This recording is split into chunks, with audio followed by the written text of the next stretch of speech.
சந்தானம் மன்மதன்ற படம் வந்து பண்ணிகிட்டு இருக்கும்போது அந்த படத்தில் ஆல்ரெடி கவுண்டமணி சார் நடிக்கிறாரு. அப்போது நான் வந்து பயங்கரமான ஒரு கவுண்டமணி சாரோட மிகப்பெரிய ஃபேன். நான் வந்து அவர் காமெடி நான் சும்மா வீட்டில் அப்படி நடந்து போகும்போது கவுண்டமணி சாரோட ஒரு சின்ன பிட்டு வந்து நான் கூட நின்று அட்லீஸ்ட் அந்த சவுண்டாவது எனக்கு கேட்கணும். அதை நான் பார்க்குறேன்னோ இல்லையா, அவர் பேசுகிற டைலாக் அது கேட்டுட்டு தான் போவேன் நான். அப்போது நான் ஃபஸ்ட் டைம் வந்து மன்மதன் படம் வந்து கதை எழுதி இது பண்ணுறேன், அந்த படம் வந்து அவர் நடிக்கணும் அப்படின்னு சொல்லி எனக்கு ஆசை. ஸோ கவுண்டமணி சார் அந்த படத்தில் இருந்தார். ஸோ செகண்ட் ஹாஃபில் ஒரு காலேஜில் வந்து ஒரு அந்த மொட்டை கேரக்டர் கூட வர ஒரு ஃப்ரெண்டு. ஸோ இதுக்கு என்ன பண்ணலான்னும் போது அப்போது இருக்கிற ஒரு டாப் காமெடியன் தான் போகலாம் அப்படின்ற மாதிரி வந்து ப்ரொடியூசரும் சரி, அப்போது அங்கே ஒர்க் பண்ணுற அசோசியேட் டைரக்டர்ஸ் எல்லாருமே சொன்னாங்க. எனக்கு வந்து எப்படிடா அவங்க வயசு வந்து செட் ஆகாது. அப்போ கவுண்டமணி சார் நடிக்கிறாருன்னா மாமாவாக கூட நடித்தார். பட் இது வந்து ஒரு காலேஜில் வந்து எப்படி நம்ம கூட இது பண்ண முடியும் அப்படின்னும் போது இந்த லொல்லு சபா வந்து பார்க்கும்போது சந்தானம் வந்து ரொம்ப பிடிச்சிருந்தது, சந்தானமோட ஒர்க்கு. அப்போ நான் சொன்ன தைரியமாக சரி இந்த பையனை வச்சு போகலாம் அப்படின்னா அந்த அசோசியேட் டைரக்டர் வந்து என்கிட்ட பெரிய சண்டை. உங்களுக்கு ஏதாவது அறிவு இருக்கா, எவ்வளோ பெரிய படம் பண்ணுறோம் நம்ம, இதுக்கு வந்து ஒரு பேக்கேஜ் வேணாமா, இந்த பக்கம் வந்து ஒரு கவுண்டமணி சார் நடிக்கிறாரு, இப்போ இருக்கிற ஒரு டாப் காமெடியன் தான் இதில் நடிக்கணும், நீங்கள் என்னமோ ஒரு புது பையனை வச்சு படம் பண்ணுறேன் அப்படின்னு சொல்கிறீங்க, உங்களுக்கு என்ன ஏன் அப்படி பண்ணுறீங்க அப்படின்ற மாதிரி கத்துனார். உடனே அதான் அறிவு இல்லையா அப்படின்ற மாதிரி சொன்னாங்க. அப்போ நான் நினச்சிக்கிட்டேன், ஆமாம் நமக்கு கொஞ்சம் அறிவில் தான் கொஞ்சம் திமிர் பிடிச்சவன் தான், பட் ஆனால் மனசுக்கு பட்டதை தான் செய்யணும்னு முடிவு பண்ணி அன்னைக்கு சந்தானன்றவரை அந்த படத்தில் நடிக்க வச்சேன். அப்போது அந்த அசோசியேட் டைரக்டர்கிட்ட நான் சொன்னேன், ஃபஸ்ட் டே ஷூட்டிங் அன்னைக்கு, ஒரு நாள் நீங்கள் ஒரு படம் எடுப்பீங்க, அன்னைக்கு இந்த பையனோட டேட் வேணும்னு நீங்கள் போய் நிற்பீங்கன்னு நினைக்கிறேன் அப்படின்னு சொன்னேன். அதே மாதிரி அவர் ஒரு படம் எடுத்தார், அந்த படத்தில் சந்தானம் நடித்தார். இது நடந்தது.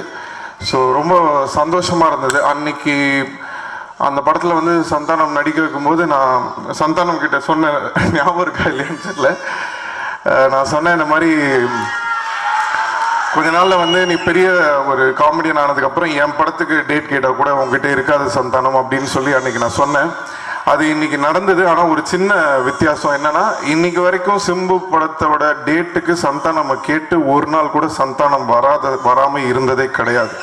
இன்றைக்கி அவர் எவ்வளோ பெரிய ஒரு காமெடியில் வந்து ஒரு பெரிய ஸ்டாராக இருந்தாலும் இன்றைக்கி வரைக்கும் என் படம்னா வந்திருக்காரு. அண்ட் சந்தானத்தை பற்றி இன்னொரு முக்கியமான ஒரு விஷயம் சொல்லணும்.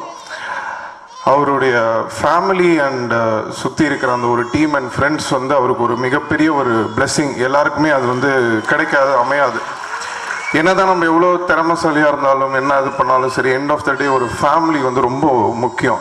சந்தானமோட அம்மாவும் சரி, அப்பாவும் சரி, ஒய்ஃப் எல்லாருமே வெரி வெரி சப்போர்ட்டிவான ஒரு ஃபேமிலி. அண்ட் கூட இருக்கிற டீம் அண்ட் ஃப்ரெண்ட்ஸ் வந்து உண்மையிலே வந்து ஐ எம் வெரி ஹாப்பி. இந்த மாதிரி ஒரு நல்ல ஒரு விஷயம் அவரை சுற்றி இருக்குன்றது. அதனால தான் இன்றைக்கி வந்து அவருடைய சக்ஸஸ் வந்து மேலே மேலே வளர்ந்துக்கிட்டே போகுது. இந்த படம் கண்ணா லட்டு தின்ன ஆசையாக வந்து படத்தோட கதை எனக்கு தெரியும், நான் கேட்டிருக்கேன். அண்ட் இந்த படத்தில் நான் ஒரு ரோல் வேறு பண்ணுறேன். ஒரு மாதிரி இன்ட்ரெஸ்டிங்காக இருந்தது.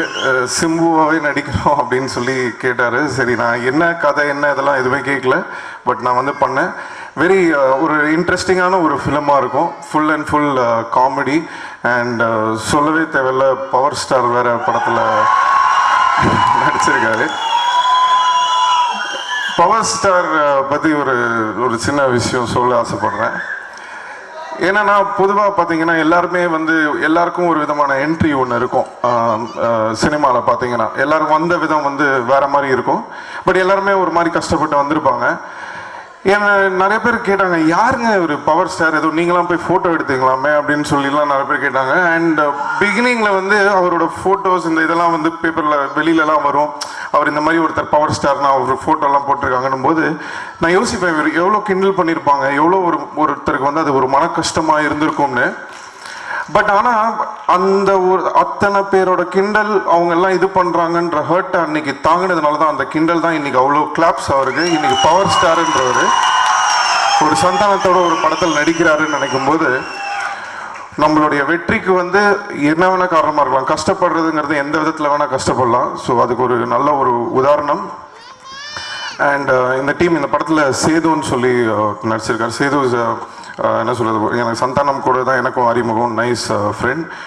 I wish him all the very best for this film. And நல்ல டீம். மணிகண்டன் இந்த டைரக்டர், அதுக்கப்புறம் பாலு சார் கேமரா சொல்லவே தேவையில்லை, ரொம்ப நல்லா பண்ணியிருக்காங்க. அண்ட் தமன் மியூசிக் சாங்ஸ்லாம் கேட்டேன், very very nice songs. And இந்த படமும் பார்த்தீங்கன்னா த்ரூ அவுட் வந்து ஃபுல்லாக நல்ல ஒரு காமெடி. அண்ட் இந்த படத்தில் விடிவி கணேஷ் இருக்கார், அவரை பற்றி சொல்ல மறந்துட்டேன். அவரோட வாய்ஸ் வந்து எப்படி இந்த மாதிரி ஆச்சு அப்படின்றத வந்து இந்த படத்தில் வந்து சந்தானம் யோசித்து ரொம்ப கஷ்டப்பட்டு காட்டியிருக்காரு. அதை நீங்கள் எல்லாரும் பயங்கரமாக என்ஜாய் பண்ணுவீங்க. ஏன்னா அவர் வந்து ஒரு மிகப்பெரிய singer.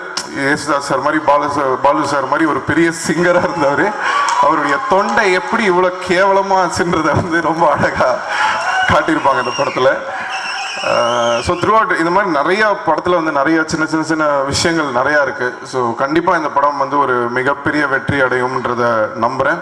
So I wish the whole team of Kanna Laddu Thinna Aasaiya all the very best. Thank you.